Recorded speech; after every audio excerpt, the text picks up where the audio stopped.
యాక్చువల్గా ఇక్కడ మీకు ఒక విషయం చెప్పాలండి. ఇది జీవో 2022లో అంటే వైఎస్ఆర్సీపీ గవర్నమెంట్లో ఉండేటప్పుడు ఈ జీవో ఇష్యూ చేశారు. అయితే విషయం ఏమైందంటే కరెక్ట్గా 15 డేస్ బ్యాక్ 20 డేస్ బ్యాక్ మాకు అన్ని కలిపి ఒకే పోర్టల్లో అంటే సింగిల్ విండో విధానం తీసుకొచ్చి ఆ సింగిల్ విండో విధానంలోని ఇప్పుడు మన electrical department permission, R and B permission, panchayati municipality permission, police permission, electricity permission, ఈ 5 పర్మిషన్స్ డెఫినెట్ గా మనకి వినాయక మండపం పెట్టాలంటే ఉండాలి. ఇంతకు ముందు ఏం చేసేవారంటే ఒక్కొక్కరు ఒక్కొక్క దగ్గరికి వెళ్లి పర్మిషన్స్ తీసుకునేవారు. మేము అలా కాకుండా ఒక జాయింట్ ఇన్స్పెక్షన్ పెట్టి ఒక జాయింట్ సింగిల్ విండో విధానం పెట్టి పెట్టాం. అయితే ఆ రోజు ఏం చేశారంటే ఇదే జీవోని నాకు డిపార్ట్మెంట్ వాళ్ళు తీసుకొచ్చి ఇచ్చారు.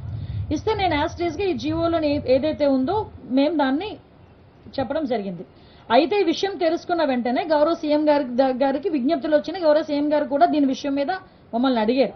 అడిగిన వెంటనే సార్ ఇలా జరిగింది, ఇలా జీవో ఉంది అంటే ఇమ్మీడియట్ గా ఆపండి, ఎవరు కూడా రూపాయి కూడా కలెక్ట్ చేయొద్దు. ఎస్పెషల్లీ ప్రతి సౌండ్ సిస్టమ్ కి మనకి ఏదైనా మనం సౌండ్ సిస్టమ్ పెట్టామంటే దానికి పర్టికులర్ గా మైక్ కి పర్మిషన్ తీసుకోవడానికి 100 రూపాయలు తీసుకుంటారు డిపార్ట్మెంట్ వాళ్ళు కూడా. అది కూడా తీసుకోవద్దు వినాయక చవితులకి అని చెప్పి చాలా క్లియర్ గా 10 రోజుల క్రితమే. అదేవిధంగా వాళ్ళు బురద జల్లే కార్యక్రమాల్లో వాళ్ళకి టైము, సిచ్యువేషన్ అలాంటివి ఏం అవసరం లేదన్న సంగతి కూడా చాలా క్లియర్ గా అర్థమవుతుంది. ఇది క్లియర్ గా ప్రజలందరికీ కూడా అర్థం కావాలి కాబట్టి చెప్తున్నా. ఇది ఆల్రెడీ 2022లో ఇచ్చిన జీవో.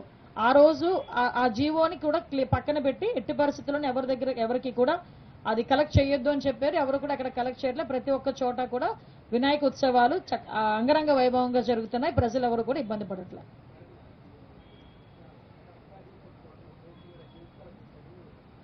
ఎంక్వైరీ జరుగుతుందండి, దాని మీద ఎంక్వైరీ జరుగుతుంది. చాలా డీటెయిల్ గా ఎంక్వైరీ జరుగుతుంది. అంటే కొన్ని అనుమానాలు అయితే ఉన్నాయి, కొంతమంది ప్రజలకి అనుమానాలు ఉన్నాయి, డిపార్ట్మెంట్కి ఇరిగేషన్ డిపార్ట్మెంట్కి అనుమానాలు ఉన్నాయి. ఆ అనుమానం నేపథ్యంలోనే వాళ్ళు కంప్లైంట్ కూడా ఇవ్వడం జరిగింది. దాన్ని చాలా వేగవంతంగా ఈరోజు తీసుకుంటున్నారండి, ఎంక్వైరీ చేస్తున్నారు. అమ్మా ఎంక్వైరీ జరుగుతుందండి. ఎంక్వైరీ జరగడం అంటే అవతల వాళ్ళు అనుమానితులు ఎవరైతే ఉన్నారో వాళ్ళని తీసుకొచ్చే కదా మనం ఎంక్వైరీ చేస్తాము. At the same time field లెవెల్లో కూడా వెళ్ళి ఎంక్వైరీ చేస్తున్నారు. ప్రస్తుతానికి ఎంక్వైరీ లెవెల్లో ఉంది.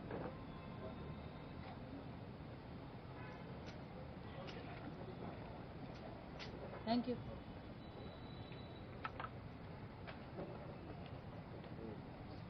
చర్యల్లో ఎటువంటి ఇబ్బంది రాకూడదు.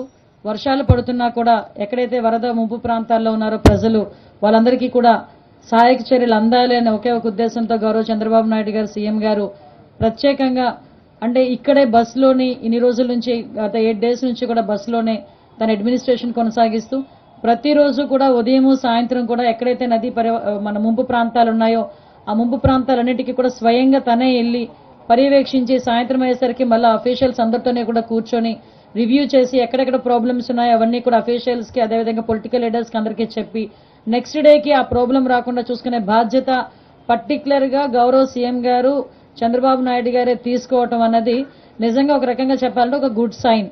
ఏ ముఖ్యమంత్రి కూడా ప్రపంచంలోని చాలా మంది రాజకీయ నాయకులను చూసాము, చాలా మంది ముఖ్యమంత్రులను